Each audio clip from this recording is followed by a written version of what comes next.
The season following Easter is known as Eastertide.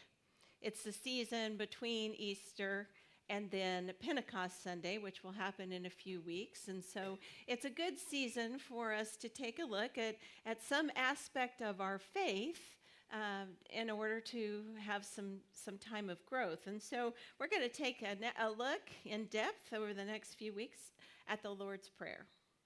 68 words. It takes us about 30 seconds to say it reverently.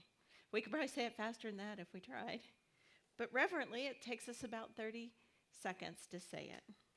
It's a really small prayer, but yet it's a powerful guide that has an opportunity to transform our lives if we'll let it. Jesus brings us that prayer in two places in the Bible. He gives it to us in Matthew, in what is called or known as the Sermon on the Mount.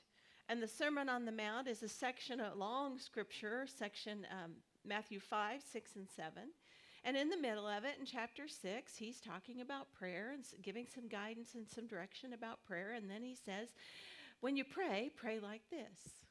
And then he gives us what we now know as the Lord's Prayer.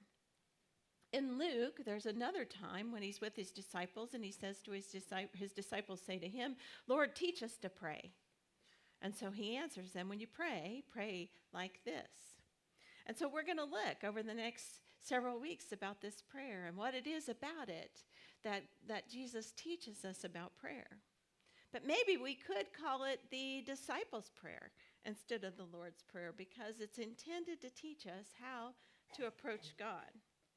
And it begins with this stunning and unexpected phrase that goes, Our Father, who art in heaven.